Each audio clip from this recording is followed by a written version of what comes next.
Module 1 introduction to share market. आज हम जानेंगे चैप्टर 4 के बारे में, शेयर बाजार। स्टॉक मार्केट या शेयर बाजार आखिर है क्या? शेयर के दाम ऊपर नीचे कैसे होते हैं, या शेयर की कीमत में बदलाव कैसे और क्यों होता है? शेयर की ट्रेडिंग कैसे होती है? शेयर आपके हो गए, अब होल्डिंग पीरियड क्या है? रिटर्न कैसे देखें? बाजार में आप क्या हैं? बाजार में आप कहाँ हैं? और इसका रिकैप करेंगे। मैं हूं आपका दोस्त and host CMA Brahma Prakash. I am cost accountant and member of Institute of Cost Accountant of India. I am having 10 years plus stock market experience and knowledge. I am having 20 years plus corporate financial planning and management experience with esteemed organizations like easemytrip.com, yatra.com, Ria Travels and many more. और हम इस module को start करने से पहले एक disclaimer देना चाहूँगा मैं। Equity investment are subject to market risk. This is an academic course and does not guarantee returns from the stock market. चलिए शुरू करते हैं। शेयर बाजार। सबसे पहला क्वेश्चन आता है, what really is the stock market? कि आखिर ये स्टॉक मार्केट है क्या? अगर हम डेफिनेशन देखें, stock market is a place where market participant can access any publicly listed company and trade from their point of view, as long as there are other participants who have an opposing point of view. After all, different opinions are what make a market. अगर हम इस definition को समझें तो stock market एक ऐसी जगह है यहाँ पे मार्केट पार्टिसिपेंट क्या हो गए आपके? डोमेस्टिक रिटेल पार्टिसिपेंट, जो भारतीय मूल के नागरिक जो भारत में रहते हैं, जैसे हम और आप। दूसरे हो गए आपके एनआरआईज और OCI, भारतीय मूल के नागरिक जो विदेशों में बसे हैं। डोमेस्टिक इंस्टीट्यूशन, इसके तहत बड़ी भारतीय कंपनियां आती हैं, जैसे भारतीय जीवन बीमा निगम।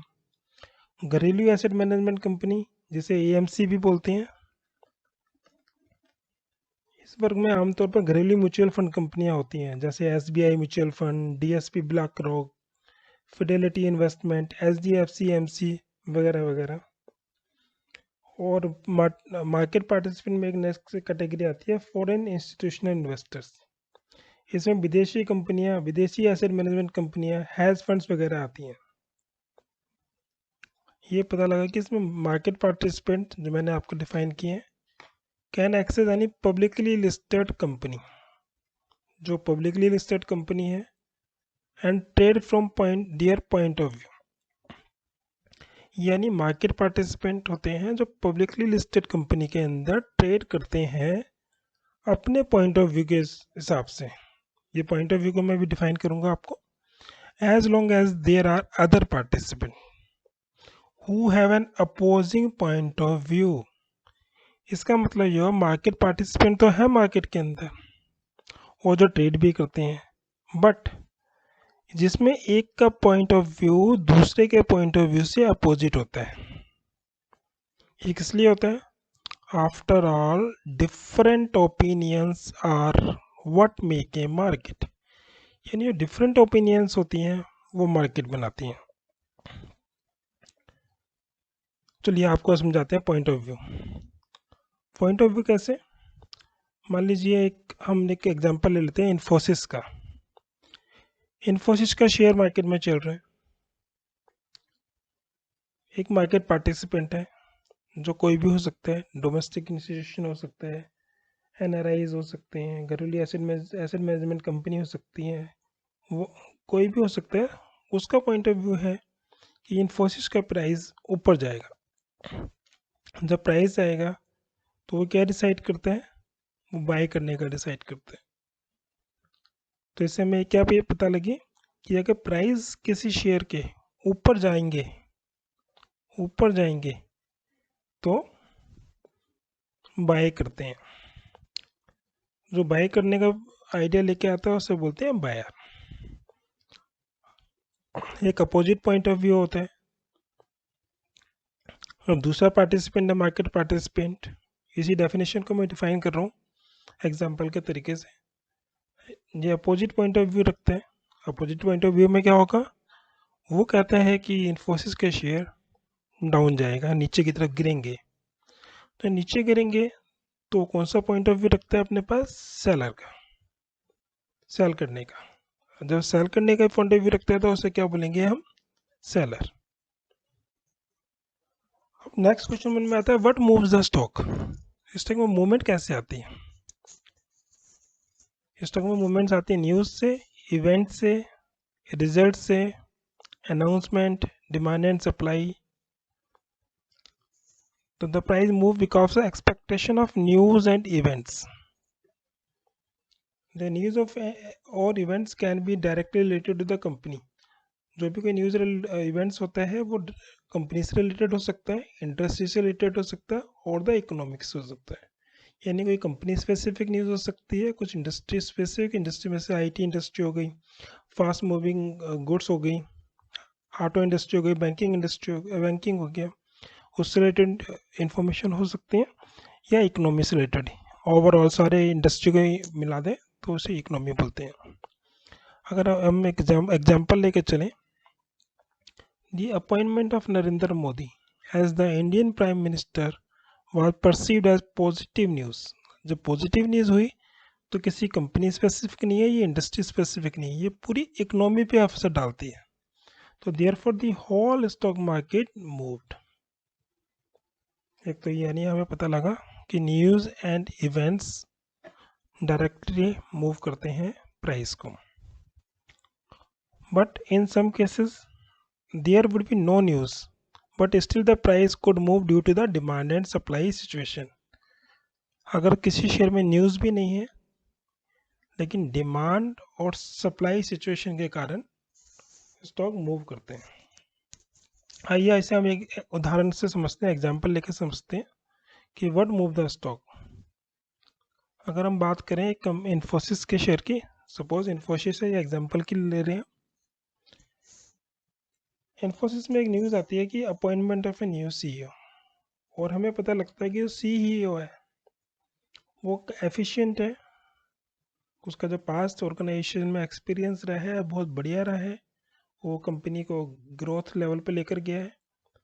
तो ये इस तरह की न्यूज़, किस तरह की न्यूज़ होगी मार्केट के अंदर, जो गुड न्यूज़ होगी। और गुड न्यूज़ में हमारा पॉइंट ऑफ व्यू क्या होगा, आइए जानते हैं। मान लीजिए जब अपॉइंटमेंट ऑफ न्यू सीईओ आ गई, ये गुड न्यूज़ है कंपनी के लिए। तो ये जानते हैं 10 बजे लास्ट ट्रेडेड प्राइस वो था 3000 रुपीज़। जो what price the seller wants, seller से 3002 पे बेचने के लिए एग्री होता है और बायर इसे खरीद लेता है। तो 10 बजे पे जिसका प्राइस 3000 था, वो लास्ट ट्रेडेड प्राइस कितने का हो गया, 3002 रुपीज़। इट मीन्स जो नेक्स्ट टाइम होगा 10:01 पे, उसका जो न्यू लास्ट ट्रेडेड प्राइस होगा वो होगा 3002। ये गुड न्यूज़ है। तो सेलर उस शेयर को 3006 में और बेचने के लिए तैयार होता है। बायर आता है, उसे बाय कर लेता है, तो नया ट्रेडेड प्राइस कितना हो गया, 3006। सेम वे 10:03 पे अब ओपनिंग प्राइस क्या हो गया आपका, लास्ट ट्रेडेड प्राइस 3006। सेलर फिर बेचता है उसे 3011 में। मार्केट में बायर्स होते हैं, बायर्स एग्री करते हैं उसे 3011 पे खरीदने के लिए। तो ये न्यू लास्ट ट्रेडेड प्राइस क्या हो गया, 3011। सेम 10:05 पे अब नया प्राइस क्या होगा इसका, 3011 रुपीज़। सेलर फिर बेचना चाहता है इसे 3016 रुपीज़ में। मार्केट में बायर्स होते हैं, बायर्स एग्री करते हैं, वो भी 3016 रुपीज़ पे ले लेते हैं। ये किस वजह से शेयर बढ़ रहे हैं, क्योंकि अपॉइंटमेंट ऑफ न्यू सीईओ हुआ है, और जो गुड न्यूज़ है, पॉइंट ऑफ व्यू क्या है, गुड न्यूज़। इसका मतलब जो गुड न्यूज़ आती है, देखो 10 बजे उसका लास्ट ट्रेड प्राइस था 3000 रुपीज़, लेकिन विद इन 5 मिनट्स 3000 से कितना प्राइस हो गया इसका, 3016। तो न्यूज़ पे अगर अच्छी खबर है तो प्राइस एक्शन आता है शेयर्स के अंदर। तो इससे हमें क्या पता लगा, अगर पॉजिटिव इवेंट्स एंड न्यूज़ है तो प्राइस अप होगा। 3000 रुपीज़ से 3016 हो गया। जब प्राइस अप होता है इस पॉइंट ऑफ व्यू को बोलते हैं बुलिश व्यू। क्या बोलते हैं इसे, बुलिश व्यू। अगर हम इसे अपोजिट रेफरेंस में देखें कि यह पॉइंट ऑफ न्यू सीईओ हुआ, उसका अगर हम देखें कि इतना लगता है कि उसमें इतनी क्वालिटीज़ नहीं है जो कंपनी इसको आके लेके जाएगा, तो उसमें हमारा क्या होगा, निगेटिव इवेंट्स एंड न्यूज़ होगा। तो उसमें क्या होगा, प्राइस डाउन जाएंगे और बेयरिश व्यूज़। यानी हम इसी एग्जांपल को एक उल्टा ले लें तो सपोज 10 बजे का इसका प्राइस 316 था, तो 10:05 तक इसके प्राइस डाउन होते हुए 3002 रुपीज़ हो गए और 3000 रुपीज़ हो गए। तो negative events and news price down करते हैं और बियरिश व्यू उसे बोलते हैं बियरिश व्यू। और समझते हैं how does the stock get traded. Stock में ट्रेड कैसे करते हैं, एग्जाम्पल से समझते हैं। Suppose decided to buy Infosys 200 shares at the rate 3030 rupees. जब हमने डिसाइड किया कि हम 200 शेयर्स परचेज करने हैं, बिड रेट प्राइस जो है हमारा 3030 रुपीज़ है, ये डिसाइड किया। उसके बाद क्या करते हैं हम, log in to trading account. Trading account जो होता है जो हम स्टॉक ब्रोकर के पास खोलते हैं।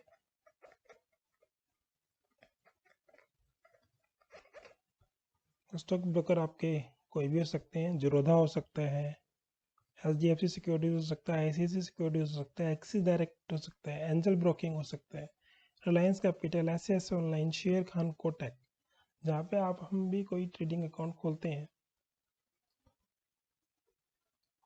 किसी स्टॉक ब्रोकर के पास, तो हमें प्रोवाइड करता है एक सॉफ्टवेयर जिसे बोलते हैं ट्रेडिंग अकाउंट।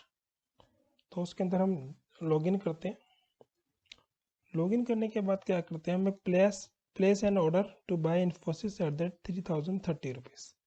एक ऑर्डर प्लेस करते हैं इन्फोसिस के शेयर बाय करने के लिए।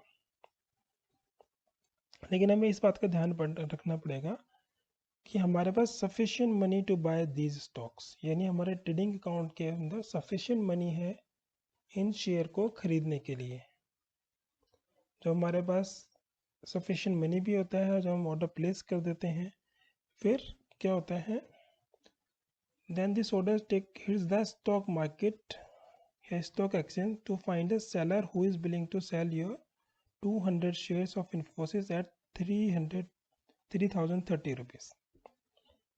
यानी जो आपका ऑर्डर है वो स्टॉक एक्सचेंज में जाता है, वहाँ पे एल्गोरिथम के थ्रू सेलर फाइंड करता है, और जो सेलर 200 शेयर्स 3030 रुपीज़ में बेचने के लिए एग्री होते हैं, वहाँ पे ऑर्डर प्लेस हो जाता है। अब एक क्वेश्चन आता है मन के अंदर, क्या आता है कि जो हमने 200 शेयर्स 3030 रुपीज़ में बाय कर रहे हैं, उसका सेलर कौन हो सकता है। उसका सेलर हो सकता है कि 1 person willing to sell the entire 200 shares at 3030 rupees, or it could be 10 people selling 20 shares each, or it could be 2 people selling 1 and 199 shares respectively. This permutation and combination does not really matter from buyer perspective. All it is 200 shares of Infosys at 3030 rupees. तो हमारे account में 3030 rupees के हिसाब से 200 shares आने चाहिए। भाई ये मैटर करता है, चाहे सेलर कोई भी हो, चाहे हमने किसी भी रेशो में सेलर से हमारे अकाउंट के अंदर ट्रांसफ़र हुए हो। चलिए, ये हमने ट्रेडिंग कर दी, तो उसके बाद इफेक्ट क्या होगा हमारे डीमेट अकाउंट के अंदर। जब once the trade is executed the shares will be electronically credited to your demat account. यानी जो हमने 200 शेयर्स खरीदे हैं वो हमारे डीमेट अकाउंट के अंदर क्रेडिट हो जाएंगे। डीमेट अकाउंट वो होता है जहाँ पे जो इलेक्ट्रॉनिकली हमारे शेयर सर्टिफिकेट रखे जाते हैं। और क्या होगा, like wise the shares will be electronically debited from the seller demat account. हमारे अकाउंट के अंदर बायर के अकाउंट में 200 शेयर्स आ जाएंगे और सेलर के अकाउंट से 200 शेयर्स क्रेडिट डेबिट हो जाएंगे।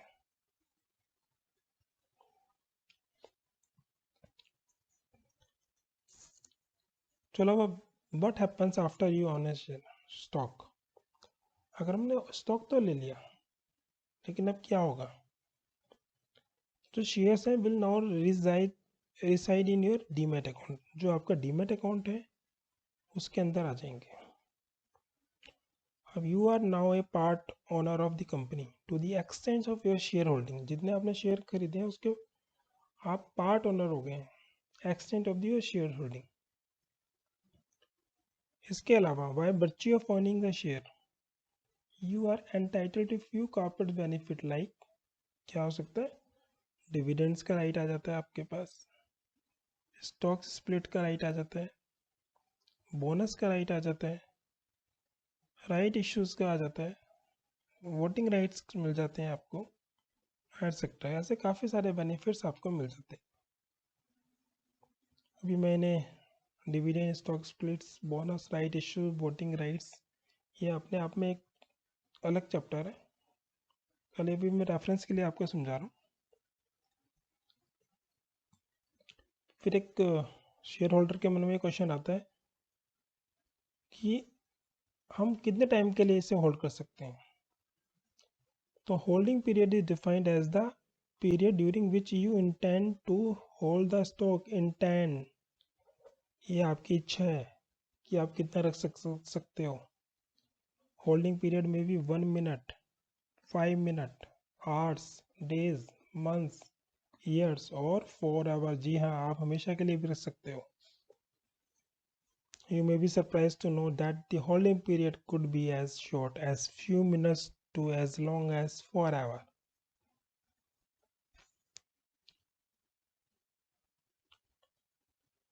अब क्वेश्चन आता है, सर ये तो ले लिया हमने, हाउ टू कैलकुलेट रिटर्न्स। जब तक रिटर्न नहीं मिलेगा, कितनी रिटर्न मिली कि कैसे पता लगाएंगे। तो रिटर्न जो होते हैं usually express in terms of annual yield, यानी एनुअल परसेंटेज के अंदर इससे बताते हैं। रिटर्न दो तरीके के होते हैं, एक होता है एब्सोल्यूट रिटर्न।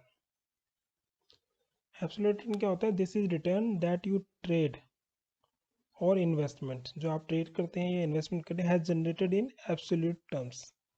आइए समझते हैं एग्जांपल से। मान लीजिए आपने इन्फोसिस के शेयर बाय किए 3030 रुपीज़ के, फिर उसके शेयर का प्राइस बढ़ गया 3550 हो गया, तो आपने उसे बेच दिया। तो ये मन में सवाल आता है कि सर ये हमने खरीदे और बेच दिए, तो हमारे पास कितनी परसेंटेज का रिटर्न आया। तो समझते हैं इसे। जो एब्सोल्यूट रिटर्न का फॉर्मूला होता है वो होता है ending period value starting period value minus 1/100। यानी एंडिंग पीरियड कितना है हमारा, 3550 रुपीज़ यानी selling price. Starting period value क्या है हमारी, 3030 यानी बाय प्राइस,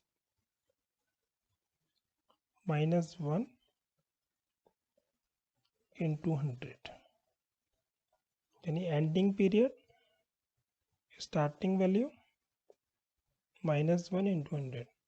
ये सब कैलकुलेट कर लेंगे तो हमारे पास परसेंटेज आ जाएगी। अगर हम इसे करेंगे, इसे कैलकुलेट करेंगे तो इसमें आ गया 17.16 एब्सोल्यूट रिटर्न। ये समझ में आ गया होगा आपको एब्सोल्यूट रिटर्न। दूसरी रिटर्न होती है कंपाउंडेड एनुअल ग्रोथ रेट, जिसे शॉर्ट में CAGR भी कहते हैं। An absolute return can be misleading if you want to compare two investment. जो एब्सोल्यूट रिटर्न है थोड़ा मिसलीड कर सकता है अगर हम कंपेयर करते हैं दो इन्वेस्टमेंट को। एग्जांपल समझते हैं, सेम एग्जांपल लेंगे हम। इन्फोसिस आपने बाय किया 3030 रुपीज़ से और उसे बेच दिया 3550 में, बट जो आपका ये होल्डिंग पीरियड था बाई से सोल्ड तक का, वो था 2 इयर्स। अगर मैं अब आपसे पूछूं कि इस पे कितना % रिटर्न मिला इन 2 सालों के अंदर, लास्ट 2 ईयर्स के अंदर, तो इसमें एक चीज सामने आई, CAGR factors in the time component which we had ignored when we computed the absolute return। यानी एब्सोल्यूट रिटर्न के अंदर हमने टाइम कंपोनेंट क्या हो गया, 2 आवर्स, 2 ईयर्स, सॉरी। तो हमने एब्सोल्यूट रिटर्न के अंदर जो टाइम कंपोनेंट्स होता है उसे इग्नोर करते हैं। तो सर फिर CAGR निकालेंगे कैसे? CAGR का फॉर्मूला होगा, इसमें होगा ending value divided by beginning value 1 upon number of years minus 1। यानी एंडिंग वैल्यू कितनी है हमारी, 3550 डिवाइडेड बाय बिगिनिंग वैल्यू कितनी है हमारी, 3030। 1 अपॉन नंबर ऑफ ईयर्स कितने हैं, 2 ईयर्स, और ये -1।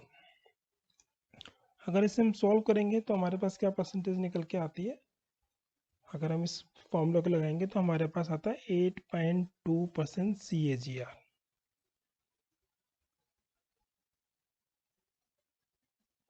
ठीक है,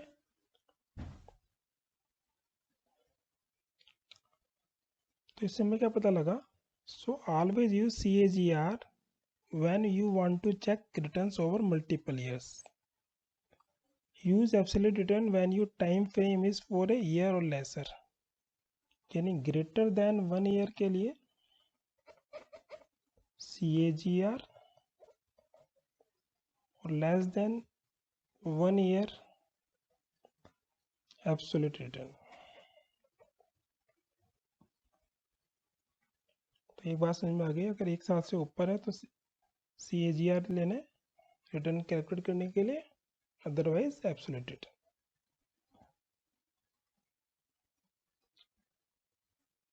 अब क्वेश्चन ये आता है कि where do you fit in, आप कहाँ पे अपने आप को फिट करते हैं इसके अंदर।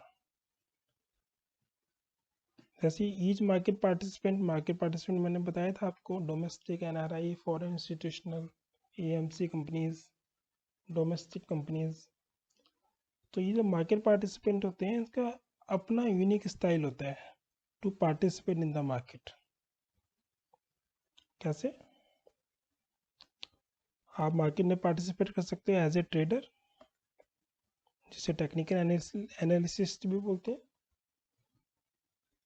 और आप मार्केट में ट्रेड कर सकते हैं एज ए इन्वेस्टर, जिसे फंडामेंटल एनालिसिस्ट भी बोलते हैं। तो ये आपकी चॉइस है कि आपको कौन सा यूनिक स्टाइल है। तो यार थोड़ा और डीपली समझते हैं इसे। अगर आप एज ए टेक्निकल एनालिसिस्ट या दूसरे बोले एज ए ट्रेडर अपने आप को फिट देखते हैं, तो इसको बताता हूँ मैं कि ये ट्रेडर्स होते क्या हैं। ए trader is a person who spots an opportunity and initiates the trade with an expectation of profitably exiting the trade at the earliest given opportunity। इससे हमें पता लगा कि जो ट्रेडर होता है वो पर्सन होता है जो अपॉर्चुनिटी ढूंढता है। जब अपॉर्चुनिटी उसे नज़र आती है तो वो इनिशिएट द ट्रेड करता है, किसके लिए, प्रॉफिटेबली के लिए। और जैसे उसे अपॉर्चुनिटी उसकी फुलफिल होती है वो जल्दी से मार्केट से निकल जाता है। ये भी आप डेफिनेशन समझ लिए, भी मैं एग्जांपल से समझाता हूँ आपको कैसे। ए trader usually has a short term view on markets, उसका शॉर्ट टर्म का व्यू होता है। ये कौन कौन से होते हैं, एक डे ट्रेडर होता है। डे ट्रेडर मार्केट सवेरे 9:15 पे खुलती है और 3:30 पे बंद हो जाती है, 3:30 PM पे। तो एक जो डे ट्रेडर होता है, ए trader initiates and close the position during the day. He does not carry forward his position, he is risk averse and does not like taking overnight risk। इसका मतलब इस मार्केट 9:15 से 3:30 PM के बीच में trade initiate करता है, position बनाता है, और जो उसका टारगेट प्रॉफिट होता है, जो टारगेट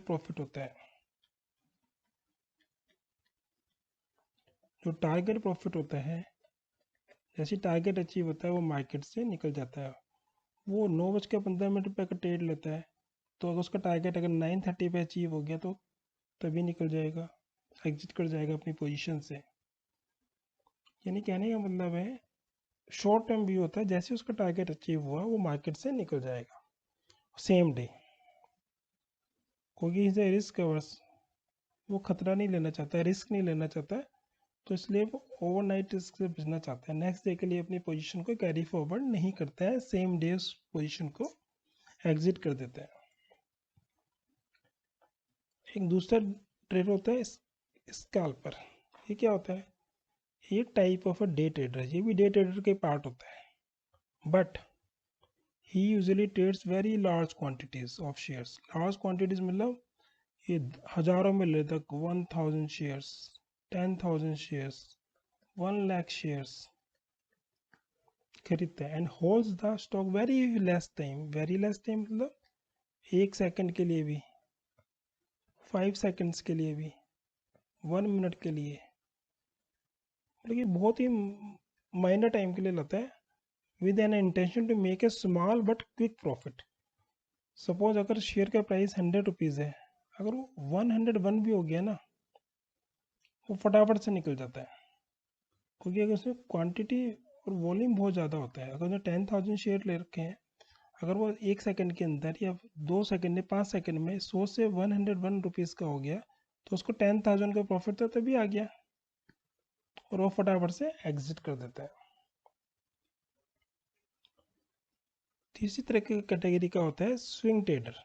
स्विंग ट्रेडर क्या होता है? A swing trader holds on to his trade for slightly longer time duration. वो ज़्यादा समय के लिए शेयर होल्ड करता है, और the duration can run into anywhere between the few days to weeks. He is typically more open to taking risk. इसका मतलब क्या होता है? उसका थोड़ा जो व्यूज़ होता है प्राइस के लिए वो थोड़ा लॉन्ग होता है, डेज का भी हो सकता है, वीक्स का भी हो सकता है। जैसे अभी किसी कंपनी के रिजल्ट आने वाले हैं नेक्स्ट वीक, तो उसे लगता है कि उस शेयर कंपनी का प्राइस है वो अप जाएंगे। जो प्राइस अप जाएंगे मैंने ये बताया था, वो क्या लगता है? Bullish view. सपोज उस कंपनी का शेयर 100 रुपीज़ का है अभी, वो लगता है जब रिजल्ट आएंगे और बढ़िया रिजल्ट आने की उम्मीद है, तो क्या करेगा? अपनी पोजीशन बना लेगा कुछ दिन पहले, रिजल्ट से कुछ दिन पहले, तो बाई कर लेगा 100 रुपीज़ के हिसाब से।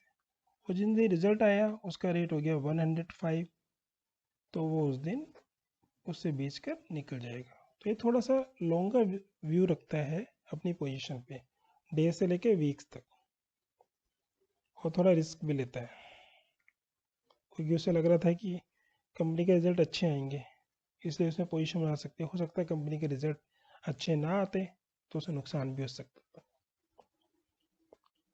दूसरा बात बनती है आपकी, where do you fit in as an investors, यानी फंडामेंटल एनालिसिस भी बोलते हैं एज एन इन्वेस्टर को। इन्वेस्टर की डेफिनेशन पढ़ लेते हैं। A investor is a person who buy a stock expecting a significant appreciation in the stock. He is willing to wait for his investment to evolve. The typical holding period of investors usually runs into a few years. ये थोड़ा long vision लेके चलता है। कैसे vision लेके चलते हैं? यहाँ पे दो पॉपुलर तरह के इन्वेस्टर्स होते हैं। एक होता है आपका ग्रोथ इन्वेस्टर्स। ग्रोथ इन्वेस्टर्स क्या होता है? The objective here to identify companies which are expected to grow significantly. उसे लगता है कंपनी बहुत तेजी से ग्रो करेगी because of emerging industry and macro trends. हम इनसे समझते हैं। एक classic example in Indian context would be buying, जैसे अगर आप देखेंगे हिंदुस्तान यूनिलीवर, इन्फोसिस, जिलेट्स, अगर जो इनका आज का प्राइस है, आज ये आप होमवर्क करना, आप देखना प्राइस और देखना 1990s के अंदर इसका कितना प्राइस था। तो आप देख के हैरान हो जाएंगे कि कितनी तेज़ी से ग्रो किया है इन्होंने। और दूसरा होता है वैल्यू इन्वेस्टर्स। वैल्यू इन्वेस्टर्स क्या होता है? The objective here is to identify good companies irrespective of whether they are in growth phase or mature phase but beaten down significantly due to the short term market sentimental thereby making a great value buy। Sir थोड़ी complicated सी हो रही है इसकी, एक simple सा तरीका बताते हैं। वैल्यू इन्वेस्टर्स क्या होता है? उससे कंपनी कितना ग्रो करेगी या नहीं करेगी उसका उससे कोई आइडिया नहीं लेना होता। वो देखता है कि कंपनी का विज़न कैसे चल रहा है। सपोज अगर अभी आज देखें, आजकल कोविड चल रहा है, अगर कोविड के अंदर कौन सी कंपनी ग्रो करेंगी? Pharma company, hospitality company, hospital. तो वो अपना व्यू बना के चलते हैं, इनमें पोजीशन बनाता है और जल्दी से अपना पोजीशन बना के जैसे प्रॉफिट आता है वहाँ से निकल जाता है। तो इस तरह के इन्वेस्टर्स को बोलते हैं वैल्यू इन्वेस्टर्स।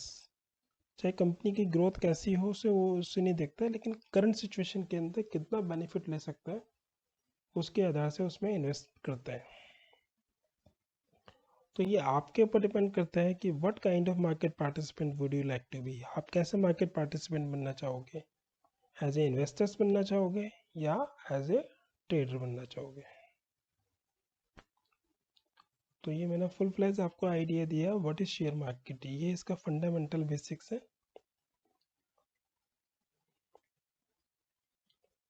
तो इससे हमने क्या सीखा आज हमने सीखा a stock market is a place where trader और एन इन्वेस्टर कैन ट्रांजैक्ट, यानी बाय और सेल कर सकते हैं शेयर्स के अंदर। और क्या सीखा?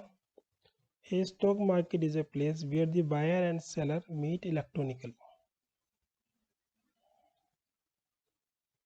Different opinion makes a market, different opinions buyer and seller। The stock exchange electronically facilitate the meeting of buyers and sellers। जैसे हमने इन्फोसिस में ऑर्डर प्लेस किया था, स्टॉक एक्सचेंज से ढूंढ के हमारे लिए सेलर ढूंढ के लगता है, ये इसे बोलते हैं फैसिलिटेट करता है। News and events move the stock price on a daily basis। Demand supply mismatch also makes the stock price move। When you own a stock, you get corporate privileges like bonus, dividends, rights, etc। Holding period is defined as period during which you hold your shares। जो बताते हैं वो 1 minute भी हो सकता है, आधा घंटा, 10 मिनट, जो आपके इंटेंशन के ऊपर डिपेंड करता है। और use absolute return when the holding period is 1 year or less। Use CAGR or identify the growth rate over multiple years। Traders and investors differ on 2 counts, कैसे? Risk taking ability and the holding period. जो traders and investors को differentiate करती है, risk taking ability और holding period. तो ये जो stock market है, व्हाट इज स्टॉक मार्केट, ये मैंने आपको समझा दिया है। जो मेरा नेक्स्ट चैप्टर होगा वो होगा, चलो मैं आपसे क्वेश्चन पूछता हूँ। To be successful in the markets, what according to you is the single most important factor? आपके क्या लगता है कि स्टॉक मार्केट में सक्सेसफुल होने के लिए सिंगल मोस्ट इम्पोर्टेंट फैक्टर क्या है? कुछ लोग कहेंगे कि सर डिसिप्लिन एक इम्पोर्टेंट फैक्टर है, कुछ का कहना होगा कि मार्केट टाइमिंग, कुछ का कहना होगा रिस्क मैनेजमेंट। ये भी ठीक है, लेकिन एक मन में एक सवाल और उठता है कि मार्केट में सक्सेस कौन है? If you make money consistently you are successful, and if you don't you are not. ये सिंपल सा फंडा है मार्केट का। अब लोगों ने ये डिसिप्लिन, मार्केट टाइमिंग और रिस्क मैनेजमेंट तो इम्पोर्टेंट फैक्टर है, बट सबसे इम्पोर्टेंट फैक्टर है डेवलपिंग पॉइंट ऑफ व्यू, कि बुलिश व्यू बनाना है या बेयरिश व्यू बनाना है। देखो एक व्यू बन रहा है कि आधा गिलास खाली आधा गिलास भरा। इसे 4 दिखाई दे रहे हैं, इसे 3 दिखाई दे रहे हैं। ये पॉइंट ऑफ व्यू है। ये भी राइट है, ये भी राइट। ये 6, इन्हें 6, ये भी राइट, इन्हें 9, ये भी राइट। तो यानी मार्केट के अंदर जो पॉइंट ऑफ व्यू है वो इम्पोर्टेंट फैक्टर है। और उसी पॉइंट ऑफ व्यू को अगर आप डेवलप करेंगे तो आप अपना व्यू बना सकते हैं एज ए सेलर, कि आपको सेलर बनना है या बायर बनना है। लेकिन ये पॉइंट ऑफ व्यू डेवलप होगा कैसे? ये पॉइंट ऑफ व्यू होगा टेक्निकल एनालिसिस समझने से। ये पॉइंट ऑफ व्यू क्लियर होगा टेक्निकल एनालिसिस समझने से।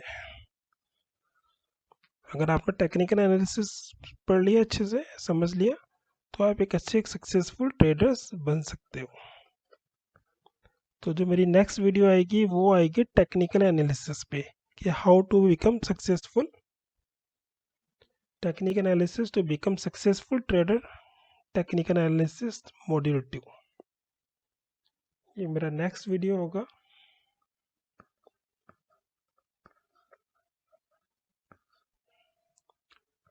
देखना ना भूलें। Thanks for watching.